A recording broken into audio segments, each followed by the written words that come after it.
జై శ్రీరామ్, జై శ్రీరామ్. లో భారత్ మాతా కి జై.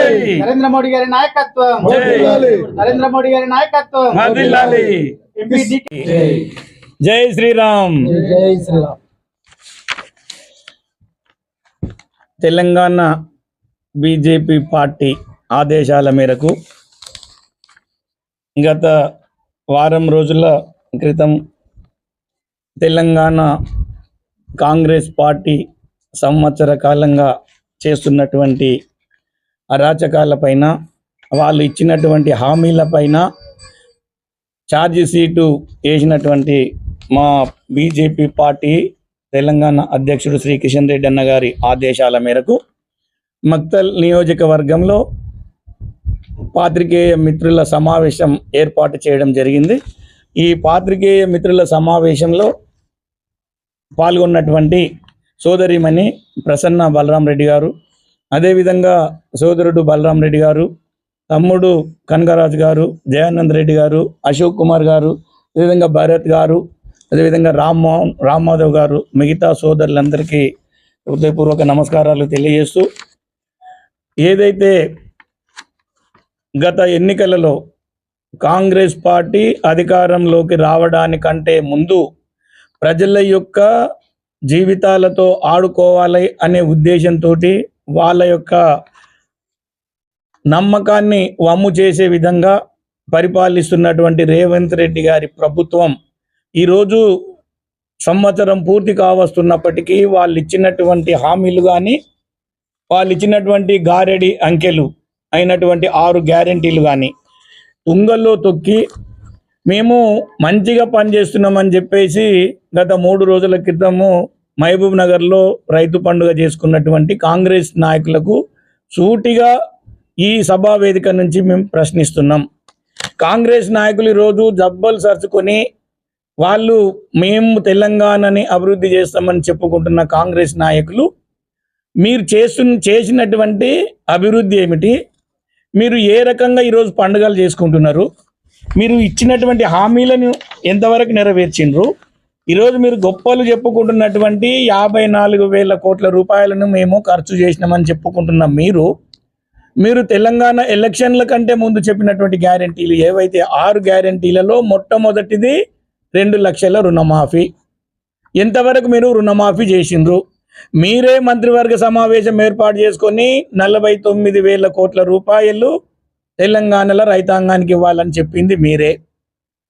అందులో 35,000 కోట్ల రూపాయలు మాత్రం మనం ఇస్తామని చెప్పింది మీరే.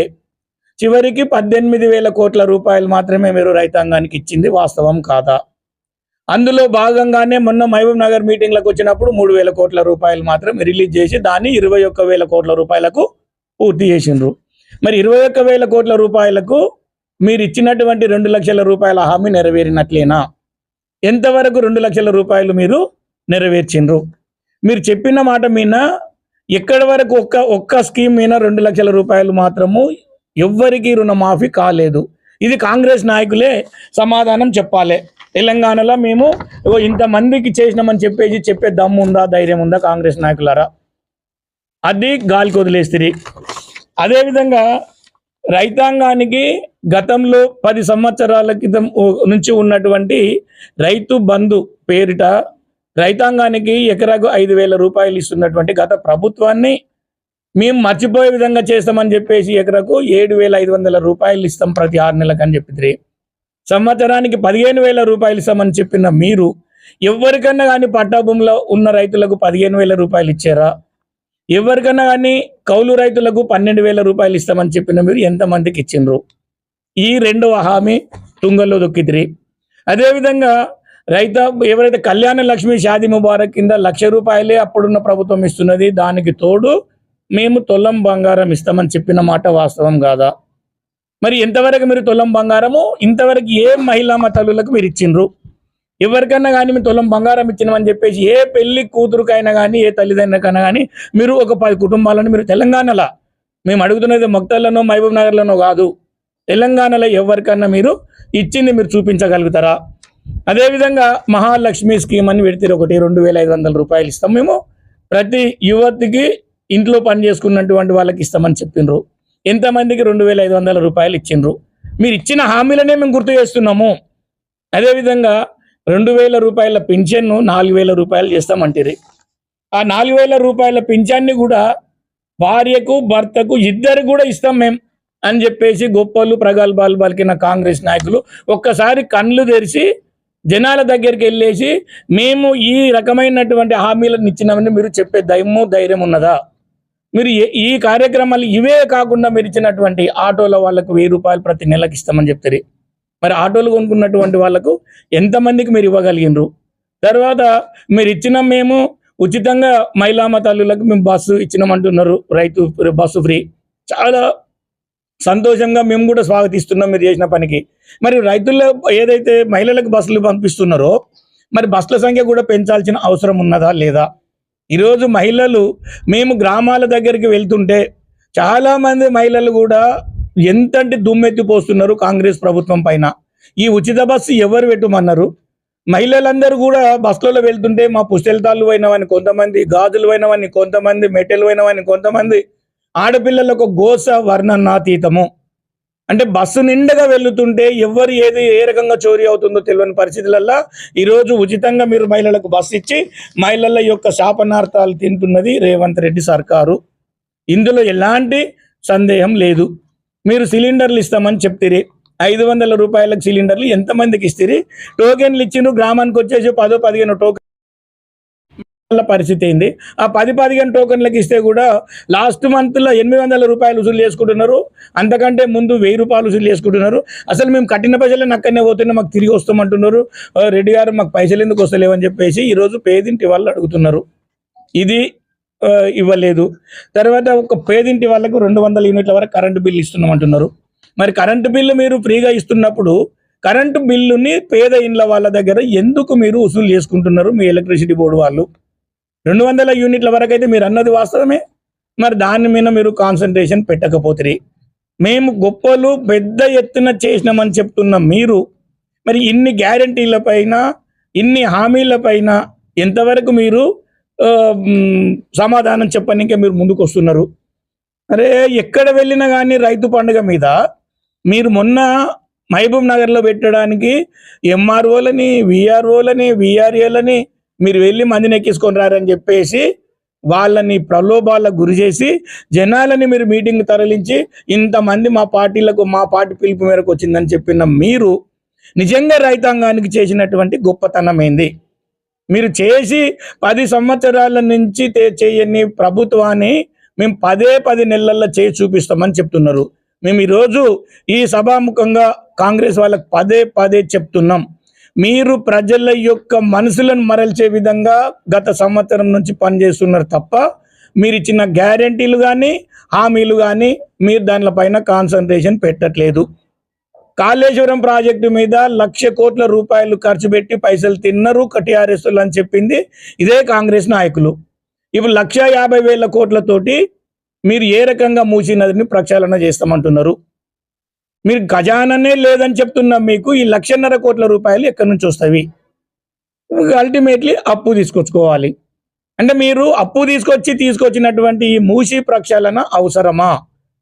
గత 10 సంవత్సరాలు టీఆర్ఎస్ ప్రభుత్వంలో 4.5 లక్షల కోట్ల రూపాయలు అప్పు చేసిందని చెప్పిన మీరు ఈ సంవత్సరంలో 84,000 కోట్ల రూపాయలు అప్పు చేసిందని మీరే చెప్తున్నారు.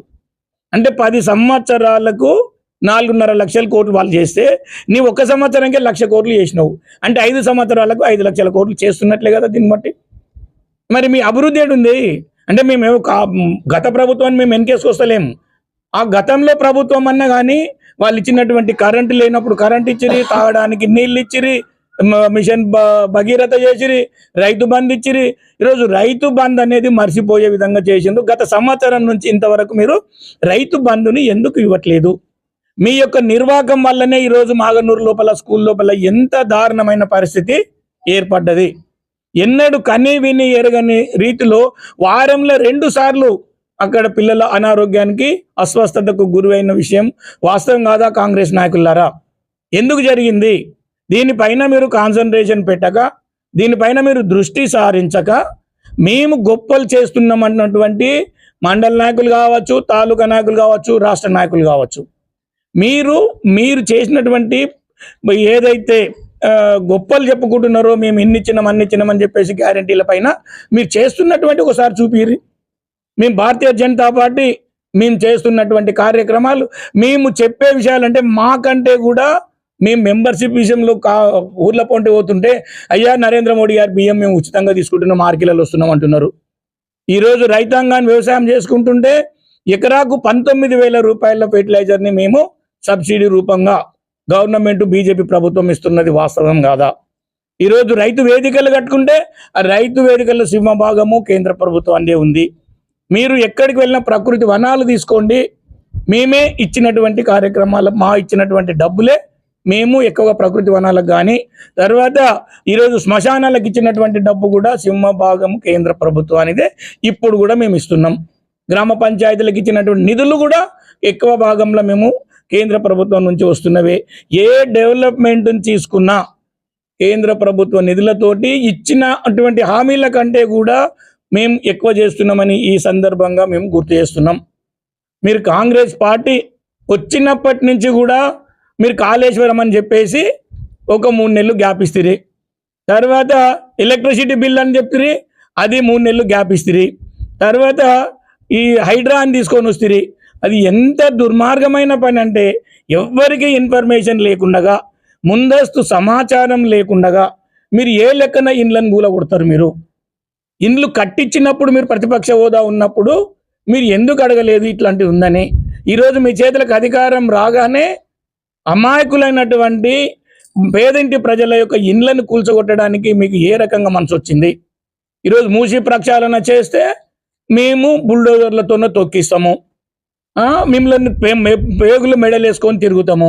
ఇది ఒక భాష. ఎవరైనా ఉంటే పశువుల కాడుకోటలు, గొర్రెల కాడుకోటలు, అనామకులు, ఇల్లిటరేచర్ వాళ్ళు అంటే చదువుకోని వాళ్ళు మాట్లాడే భాష ఈరోజు తెలంగాణ ముఖ్యమంత్రి గారు మాట్లాడుతున్నారు.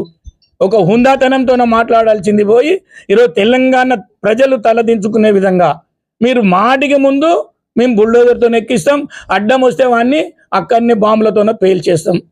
నిజంగా పేల్చేయగలుగుతారా మీరు? పేల్చేస్తాం అన్న మీరు లగచర్ల ఘటన ఎంతవరకు మీరు మీకు కర్రు కాల్చి వాత పెట్టిన సందంగా మీకు మారలేదా? లగచర్లలో మేము ఫార్మాసిటీ పెడతామంటిరి, చివరికి వస్తే అది కారిడార్గా మారే. మరి ఆ రోజు అర్ణమ్మక్క గారు తన నియోజకవర్గానికి పోనీయకుండా అడ్డుపడడానికి మీరు ఎవరు? అంటే మీ నియోజకవర్గాలకు మీరు పోవచ్చు, మాకు ఓట్లు వేసిన వాళ్ళకు మేము పోకూడదు అక్కడికి. మేము ఇంతగానో మాకు ఓట్లు వేసిందంటే మీకు ఒక అసూయ పెరిగి, మీకు అసూయతోనే ఆ రోజు లగచర్లకు అర్ణమ్మక్కని మీరు అడ్డుకుంటారు, మీరు జైలుకి పంపిస్తారు, అక్కడి నుంచి అరెస్ట్ చేపిస్తారు.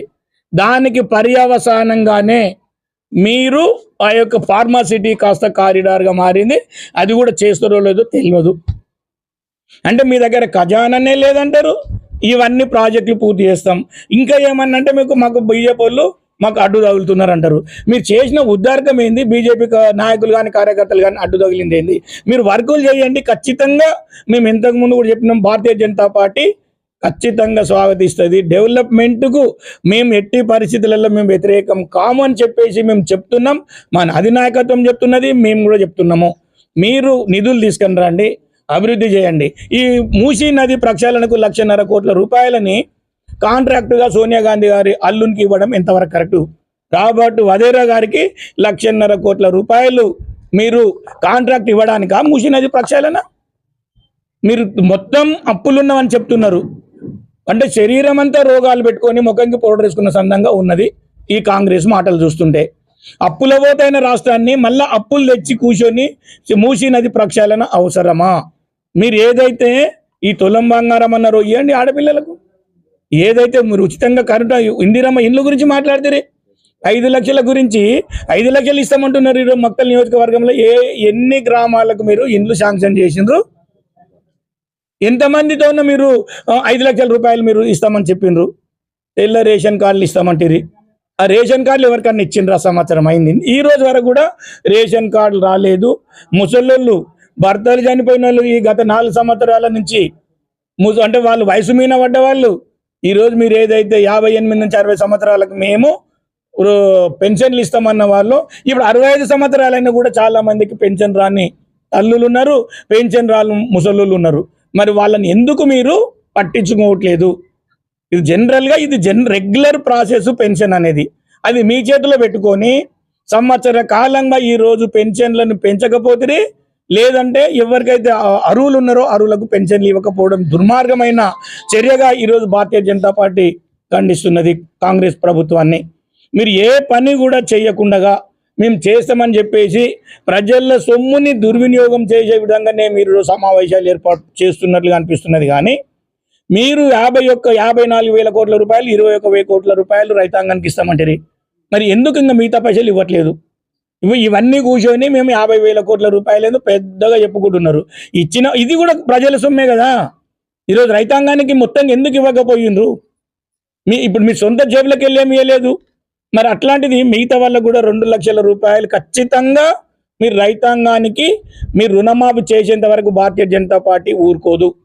మీరు ఏదైతే 5 లక్షల ఇండ్లని ఇస్తామని చెప్పిండ్రో, 5 లక్షల రూపాయలు చేసి ఇండ్ల డబుల్ బెడ్రూమ్లు ఇస్తామన్నారో అవి ఖచ్చితంగా ఇవ్వాల్సిందే. మహిళలకు 2,500 రూపాయలు ఇవ్వాల్సిందే. పేదిండ్లకు భూములు ఇస్తామంటిరి, ఇండ్లు కట్టిస్తామంటిరి, పేదవాళ్ళ కన్నుల్లో మేము సంతోషం చూస్తామంటిరి. సంవత్సర కాలం అయ్యింది. బీజేపీ నాయకులు అడుగుతున్నటువంటి ప్రశ్నకు మీరు కాంగ్రెస్ వాళ్ళు సమాధానం చెప్పాల్సిన బాధ్యత మీకున్నది. మీరు ఈరోజు కాంగ్రెస్ వాళ్ళు గెలిచినామని గొప్పలు చెప్పుకుంటున్న మీరు తెలంగాణలో ఉన్నటువంటి టీఆర్ఎస్ పార్టీ యొక్క చేతగానితనానికి, వాళ్ళ యొక్క అహంకారానికి, కేసీఆర్ అహంకారానికి ఈరోజు టీఆర్ఎస్ పార్టీ బలైపోయింది. దానికి అనుగుణంగానే ఆల్టర్నేట్గా కాంగ్రెస్ పార్టీ వచ్చింది అనేది ఫస్ట్గా మీరు కాంగ్రెస్ కార్యకర్తలు కానీ కాంగ్రెస్ నాయకులు కానీ గుర్తించుకోవాల్సిన అవసరం ఉన్నది. మీరు ఇలాగే చేస్తున్నారు అంటే టీఆర్ఎస్ పార్టీని మరిపించే విధంగా కాంగ్రెస్ పార్టీ కూడా పనిచేస్తున్నది. కాబట్టి రాబోయే రోజులలో ఖచ్చితంగా భారతీయ జనతా పార్టీ చేతిలో చావు దెబ్బ తినబోతున్నది కాంగ్రెస్ పార్టీ. మీకు ఎన్ని రోజులున్నా మీరు ఖచ్చితంగా మీరు రోజులు గడుపుకోవాల్సిందే. ఈరోజు లోకల్ ఎలక్షన్లు పెట్టకుండా దాదాపుగా 6 నెలలకు ఎక్కువైపోతున్నాయి. లోకల్ ఎలక్షన్లన్నీ మూతపడ్డాయి. ఈరోజు ఎక్కడ అభివృద్ధి అంతా కుంటుపడిపోతున్నది. ఈరోజు లోకల్గా సర్పంచ్ లేరు, ఎంపీటీసీలు లేరు, జెడ్పీటీసీలు లేరు.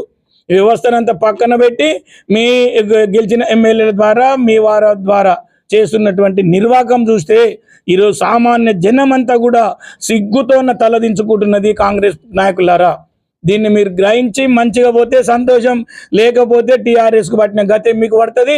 రాబోయే స్థానిక సంస్థలలో కాంగ్రెస్ పార్టీని బొందబెట్టడానికి ఈరోజు తెలంగాణ ప్రజలు 1000 కళ్ళతో ఎదురు చూస్తున్నారని చెప్పేసి ఈ సందర్భంగా గుర్తు చేస్తూ, అదేవిధంగా మా బీజేపీ పార్టీ వాళ్ళు మా నాయకులు చెప్పినటువంటి ఆదేశాలకు అనుగుణంగా రేపు మక్తల్ నియోజకవర్గంలో బైక్ ర్యాలీ నిర్వహించుకుంటూ సమావేశాలు ఏర్పాటు చేసుకుంటూ కాంగ్రెస్ పార్టీ చేస్తున్నటువంటి ఈ అరాచకాలను ఎండగట్టి వాళ్ళు ఇచ్చినటువంటి గ్యారెంటీలను హామీలపైన ఖచ్చితంగా విరుచుకుపడే విధంగా రేపు ప్రతి మండలంలో ప్రతి గ్రామం నుంచి కూడా మనం బీజేపీ శ్రేణులు ముందుకొచ్చి రైతుల పైన జరుగుతున్నటువంటి అన్యాయాలు కావచ్చు. ఈరోజు సన్న వడ్లకు కూడా ఇస్తున్నటువంటి 500 ఇస్తామన్నారయ్యా. మరి దొడ్డొడ్లు ఎందుకు ఇవ్వట్లేదు? మీరు ఏది మాట్లాడితే వడ్లకు అన్ని ఇస్తాం, ఈరోజు 2 లక్షలు తీసుకొని రారని చెప్తారు, అది ఇవ్వకపోతుంది. మీరు సన్నాలకు 500 రూపాయలు బోనస్ అని చెప్పిన వారు మన దొడ్డోళ్ళకి ఎందుకు ఇవ్వట్లేదు? ఈ మాట ఏమన్నా మీరు చెప్పిండ్రా అంటే మేము చెప్పలేదు అంటారు. తర్వాత వ్యవసాయేతర దానికి మీరు డబ్బులు ఎక్కువ తెచ్చుకున్నారని ఈరోజు అబద్ధాలు మాట్లాడుతున్నటువంటి రేవంత్ రెడ్డి గారి ప్రభుత్వం. వ్యవసాయేతర డబ్బులు తెచ్చుకున్నారు కాబట్టి ఆ లోన్లు మాకు సంబంధం లేదంటున్నారు. ఇది ఏమన్నా దుర్మార్గమైన మాటనా ఇది? ఆ రోజు చెప్పిన మాట ఇది చెప్పకపోతే ఇప్పటికి కూడా మీకు ఇంకా 4 సంవత్సరాల ఉన్నది. మరి చేయకపోతే మీకు స్థానిక సంస్థలలో ఖచ్చితంగా భారతీయ జనతా పార్టీ కమలం పువ్వు గుర్తు జెండా ఎగరేస్తుంది. మేము రాబోయే రోజులల్లో మీకు కర్రు కాల్చి ఓత పెట్టేది ఒక భారతీయ జనతా పార్టీయే. దీన్ని గుర్తించుకొని మీరు ఒళ్ళు దగ్గర పెట్టుకొని పని చేస్తారని, లేని పక్షంలో మీ గుంత మీరే దోకుంటున్నారు, మీకు బొంద పెట్టడానికి తెలంగాణ ప్రజలు ఎదురు చూస్తున్నారని చెప్పేసి తెలియజేస్తూ భారత్ మాతాకి జై శ్రీరామ్. నరేంద్ర మోడీ గారి నాయకత్వం, అరుణమ్మక్క గారి నాయకత్వం.